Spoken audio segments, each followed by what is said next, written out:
Good afternoon. Today, I'd like to introduce to you Mrs. Latoya Shinte, who is giving us a talk on seaweed potential in Namibia. Latoya holds a Bachelor of Science and Honors in Fisheries and Aquatic Science from the University of Namibia and a postgraduate diploma in Environmental Management from the University of Stellenbosch. And currently, she's enrolled for a Master's of Law in Marine and Environmental Law at the University of Namibia. Latoya joined the Ministry of Fisheries as a volunteer in 2013. If I remember correctly, she was actually in the coastal zone section for those 6 months. She got employed at MFMR in the pelagic section in late 2013, and her main task was to do the fish aging for the small pelagics. And in December 2019, she joined the Integrated Coastal Zone Management section, where she's responsible for coastal zone research and reviewing environmental impact assessments for coastal and marine projects, and also giving recommendations on exclusive prospecting licenses and mining licenses, and also on experimental fishing rights, especially of coastal resources. Latoya, with that, I hand over to you to a very interesting and very hot topic, in a positive sense, hot topic at the moment. Over to you. Thank you, Anya, for the introduction. I would be giving you a snapshot of the seaweed potential in Namibia. So seaweed harvesting, like any other aquaculture resources, are guided by the provisions of some legislation and national development plans of Namibia.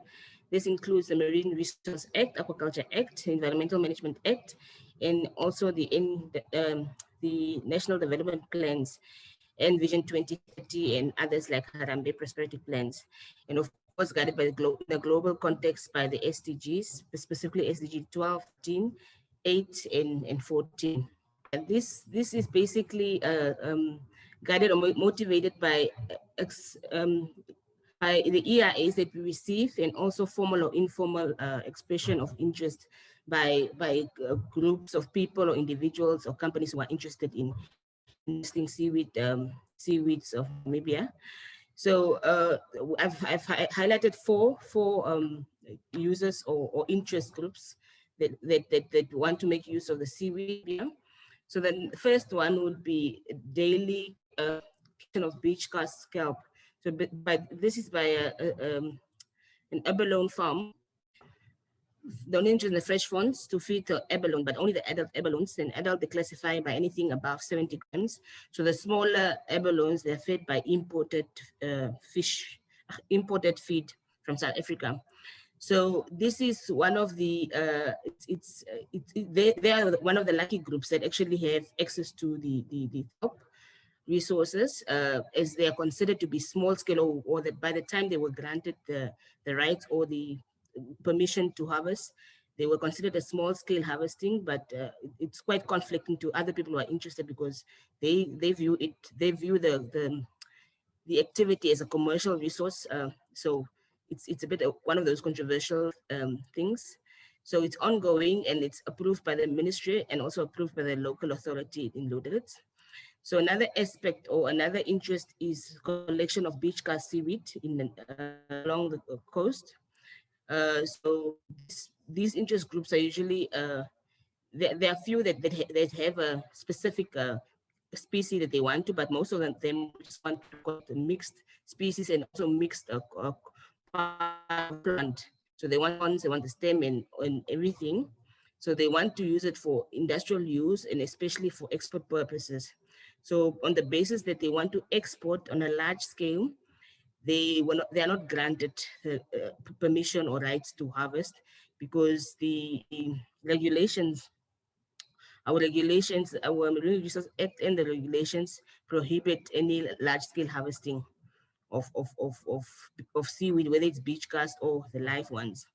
So another group would be of interest would be proposed kelp cultivation. At the moment, there is a company called Blue Kelp, that is interested in culturing some kelp locally, and specifically they intend to grow the Macrocystis perifera, which is commonly known as a giant kelp. So they've identified a wide range of uses, and specifically industrial. So the status of this activity, they have gone through an EIA process. They've been granted ECC, and at the moment they're just waiting for an aquaculture license. So yeah, they're making provisions to get this aquaculture license, and I think in no time they might get some good news if they conform to the provisions of this aquaculture license. So one group, the final group that I've listed here is individuals or groups that want to harvest on a small scale. So our marine regulations, they have made provision for small scale use of seaweed, which basically is limiting people to 1 kg aquatic plants other than brown seaweed, or 2.5 kg dry weight, or 10 kg weight of brown seaweed. Next slide, please. So this, I've only clustered this according to few expression of interest, like I mentioned earlier, and also some that have gone to the extent of EIAs, but they were not granted these because of the marine resource regulations. So just a brief summary of the abalone farm. So kelp, like I mentioned earlier on, so there is a company in Luderitz that harvests kelp for the abalone farm. So they are considered to be a small scale activity. And also because on the basis that they only harvest the fresh, a small part of the plant. So it's beach cast seaweed, but at the same time, they only take off the fronds. So they leave the rest of the plant for the ecosystem. And also they were hoping, or at least them only removing the fresh fronds meant that they could live for the ecosystem and also for the other harvesters that they make use of the entire plant. So on that basis, they are considered to be ecologically sustainable. So like I said earlier on, the adult abalone are the ones that feed on this species. So I've had a few contact with this aquaculture, with this abalone farm through, yeah, I had some telephonic interview just to clarify what exactly they do. So and they've clarified on what they do, which parts they use, and how the activity is going, and they sound very positive they sound very positive on what they get from the feed. So, but they've identified a few challenges that, yes, what they get from the beach cast seaweed, or the font, the part that they get is enough for the activity. But the few challenges that they've embarked on was the fact that they've picked up some paralytic shellfish poisoning in some samples. So when they sample, especially when the samples go to NSI, and because they test the waters, surrounding waters, and the waters in the tank, and also the Ministry of Fisheries, they also monitor the aquaculture farm. But in the water itself, they do not detect the PSP. But it's in some random samples, NSI has detected some PSP in the abalone flesh. So they are assuming that this might be because of bioaccumulation in the food webs. So it doesn't happen often, but it's an occasional occurrence, and they are in the future, near future, they would like to collaborate with the ministry and other stakeholders to actually study this possibility that the PSP accumulates in the kelp. So some research they are interested in is doing research on the quality of the seaweed or the kelp as a source of feed. So just to identify the toxins such as PSP and others. And also they would like to do some environmental monitoring of heavy metals in seaweed and associated sediments around the abalone farm. I know that from listening to some of the other presenters, like Chibo, and can't remember the gentleman's name, but there have been studies on heavy metals in seaweed and also associated sediments. I think this is also an opportunity for collective research and monitoring, not to duplicate the research. So the other aspect or other activity that I listed earlier on was the proposed large-scale kelp cultivation. specifically the Macrocystis periferal, which was identified as an interest species by the Blue Kelp project. So this species is not native to Namibia. It is found in South Africa, but also only in the few sheltered sites in the southwest. So this specific project wants or is interested in or has identified the Luderitz area as the area of cultivation due to the favorable environmental conditions, such as the nutrient-dense upwelling, low average rainfall, constant temperatures, in relatively calm seas, and also the solar radiation and also dryness on the land in terms of now processing. So they've identified Luderitz, or Namibia specifically, and Luderitz as an ideal location for their harvesting, or for their cultivation and processing of the final products. So a few from some literature, Macrocystis periferal, particularly in South Africa, has been profiled and compared to other species globally. So this species mainly grows in sheltered areas, and they can reach up to a length of 10 meters, but in mainland, they only grow up to 3 meters. So the environment plays a role also on where they are, so that depends on how they grow. So South African populations are generally shorter than global populations that grow very tall, like they can reach up to 60 meters. And then they have a whole fast that reaches 0.5 in diameter. So they hold fast, their blades grow in opposite directions of the stipe, and they have smooth sporophytes at the bottom of the plant. So in South Africa, they're distributed from the Cape Point, like southwest, and to Jacobs Bay. And they, like I mentioned earlier, they are more prominent in semi-enclosed bays. So in South Africa, the utilization has been they're used in aquaculture, especially abalone farms, agriculture feed, and also they are popular now in terms of health and the nutrition industry in South Africa. So this species that will be introduced into Namibia once everything goes well. Through the EIAs conducted, I think there've been a couple of environmental uncertainties and the risk identified. The most alarming uncertainty and risk is the fact that it's a species that is not native here, and we're introducing a native, an invasive, potential invasive species. So also the fact that there will be in potentially invasive species, which will come from as far as we bring in South African, whether South African and some coming from southern Chile, Pentagon, and the islands. But then to mitigate the fact that we bring in some invasive, potentially invasive, the proponents have decided to, or opted to import fertile sporophytes from South Africa. So this comes to the issue of introducing non-native kelp species. And then also with this, it introduces the risk of associated diseases and parasites and also biofouling pests, which will have a bigger impact, such as habitat creation and alteration of plankton communities, and also disturbing the environment and loss of benthic macrofauna.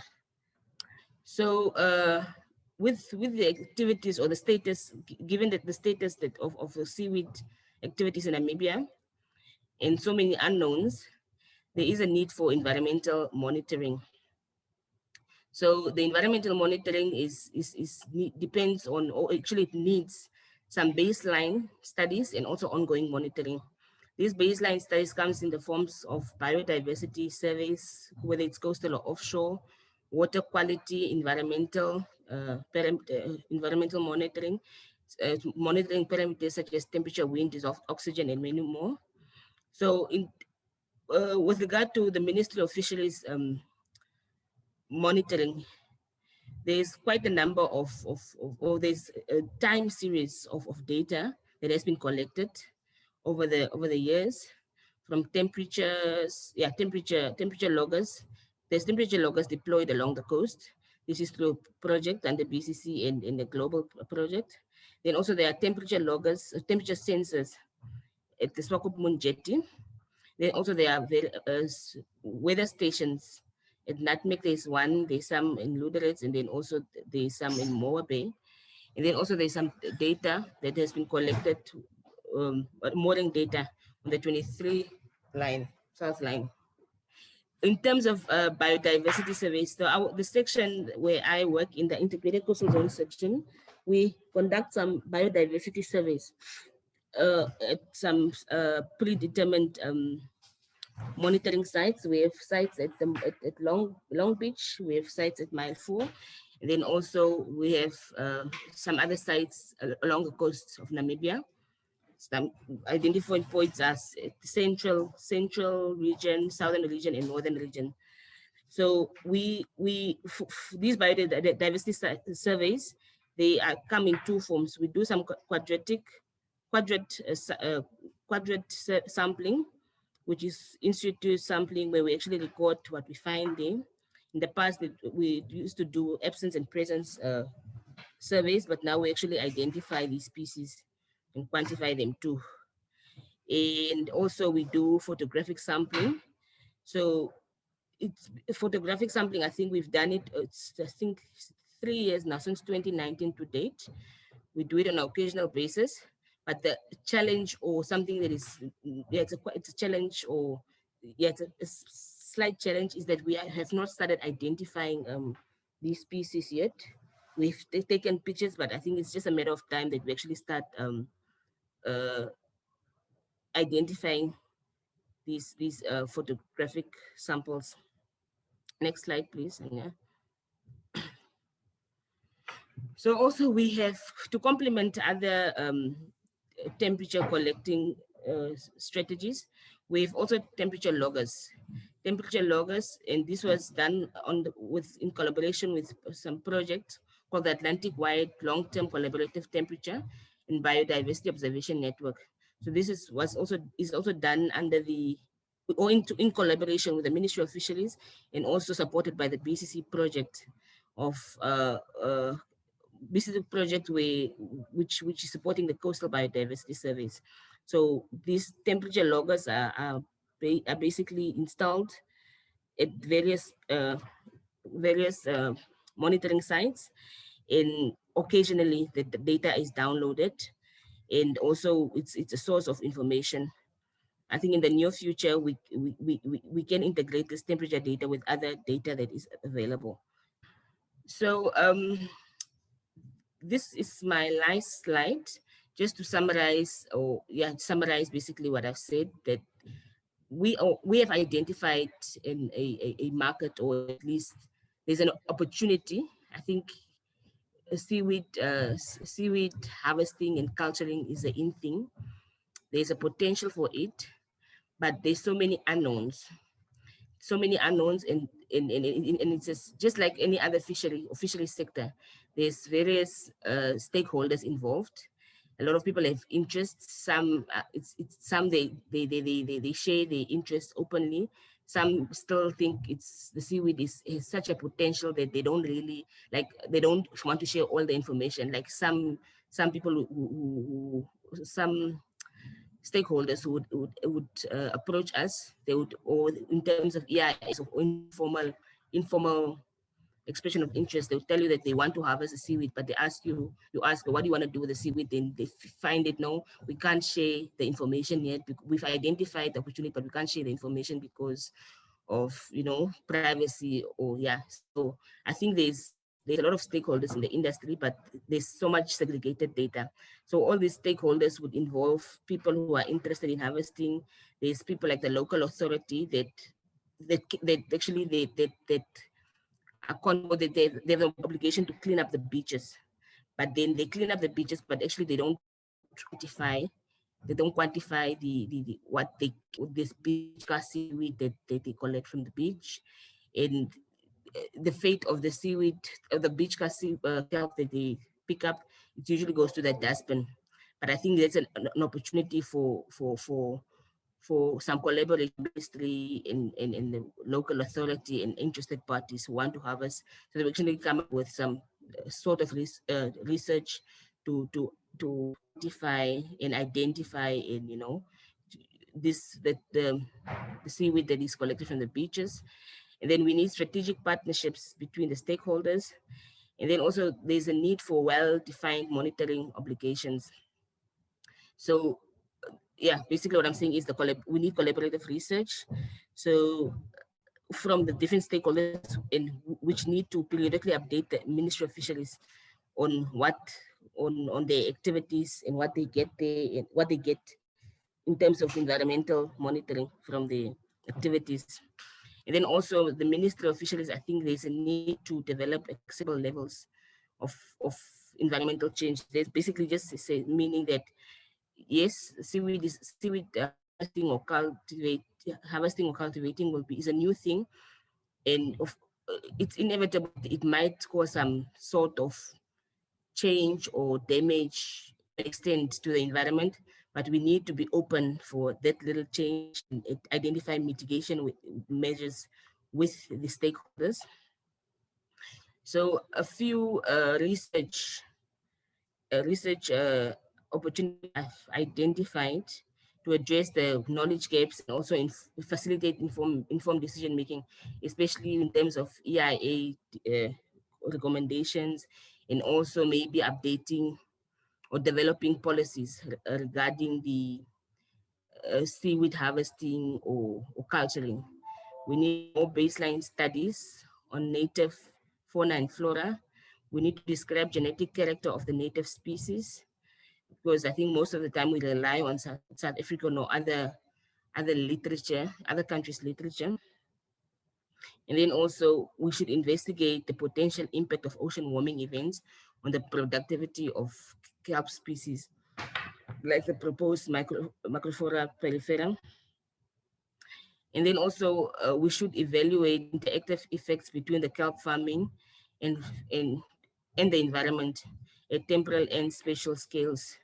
So basically just looking at the effects of the native species and pathogens and pests. This is just amongst the others. It's more focused on the biological research, but I think there's more room also to study the biological interactions with chemistry and fish chem of the ocean.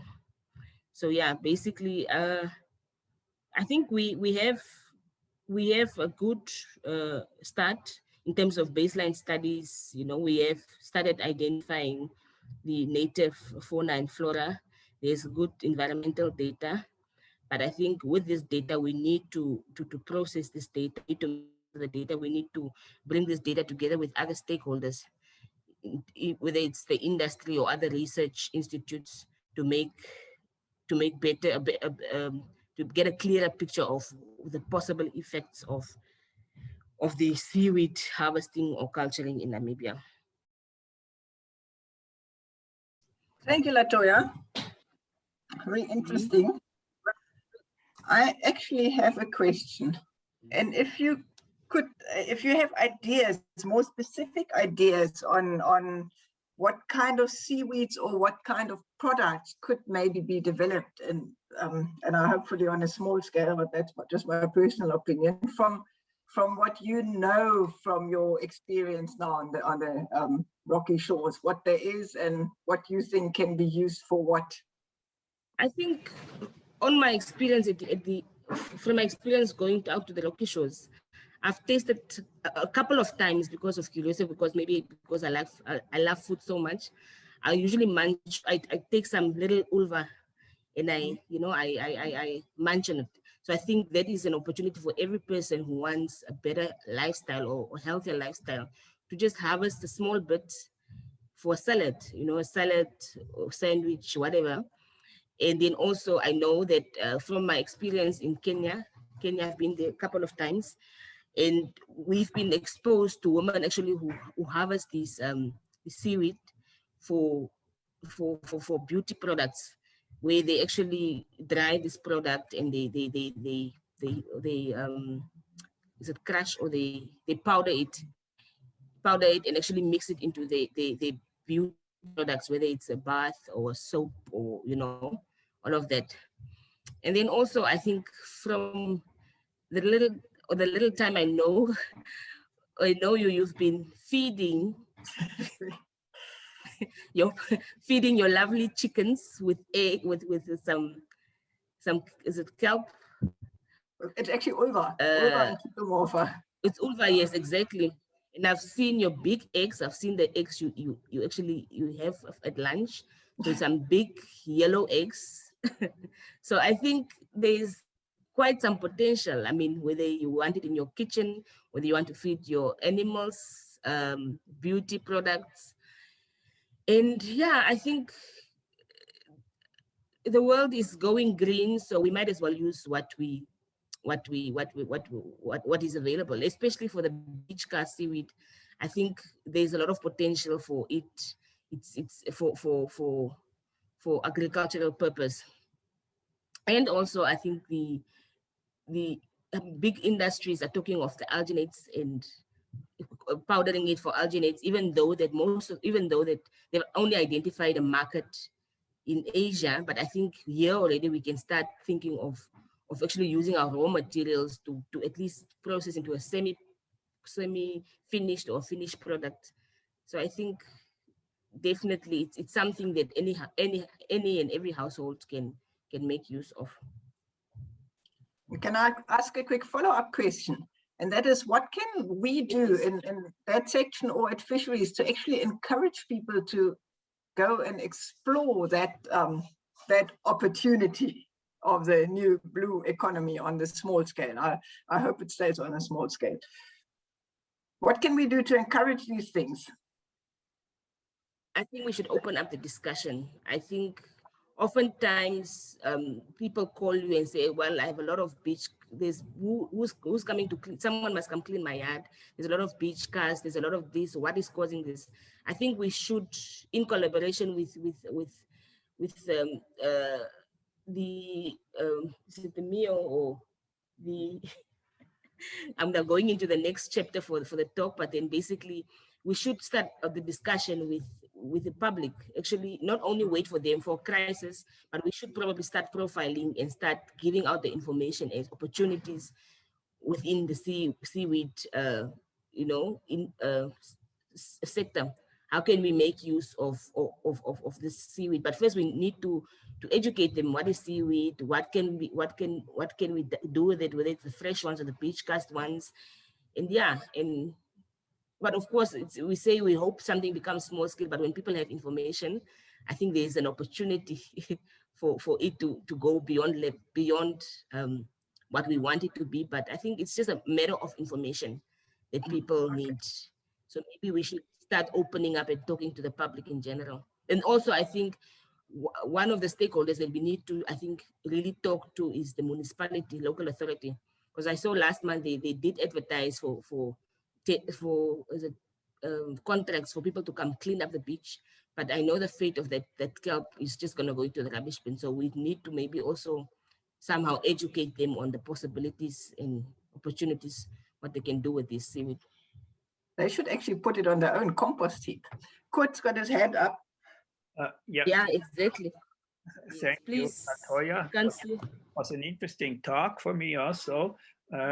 I have a few questions. First, how would they really culture them? Would they actually seed them? And how do they choose the places where they would grow best? According to the reports that we've received and also some presentations, they are going to import some fertile sporophyles. These are small little seedlings, I guess. And then they're going to bring them to Namibia. And then they will set up a land-based laboratory where they'll actually grow these sporophyles, these little seedlings to a certain extent. And then they have now offshore structures, some support structures, that some hectic engineering, but they've made some provision for, it's gonna be some sort of blocks where they will plant now this, let me say, baby kelp. They'll plant it, but then they've made it in such a way that there is space. There will be space for other aquatic animals like the marine mammals to pass through. So basically it starts from South Africa, it's gonna be, or South Africa or any other source. It will come as a sporophyte, but fertilized already, come to this to a lab, land-based lab in Namibia, grow to an extent, and then they go plant it or soil it in the ocean. Okay, so they So would that apply is the picture. natural man-made structures and then seed those structures and immerse them. Yes, definitely. Another problem or two problems that you might run into it is also the toxins that you mentioned and the heavy metals, right? Yes, The toxins, yes. do you really think it's the macroalgae that make these toxins, or are they just overgrown by microbes, be it eukaryotic or prokaryotic microbes, that are really the toxin producers? Yeah, most probably, because one aspect that when I had the telephonic interview with this lady, she did mention that also the problem could be the handling of this beach kelp that they receive. They just collect it, they don't treat it anyways, so it could be they've been. I mean, fresh is everyone decides what fresh means to them, but they basically collect a kelp that looks fresh, and then they just rinse it in very quickly. They don't really treat anything. So it could be just also something growing on top of this dead matter. So yeah, it's one of those aspects that one needs to study. Is it really an internal thing, or it's just the microbes that are formed onto this dead matter? Because when you say it ended up in abalones, that means they were eating, probably scraping the surface off, right? And then it accumulated, Most probably. bioaccumulated in their flesh. Yes. Mhm. Introducing a foreign non-native species is quite a challenge. So I guess you will have to do a lot of monitoring of what effect it has on the native population, right? Are you prepared to do that? Yes. Okay, but Are measure, we prepared to do it? yeah. Or have it done.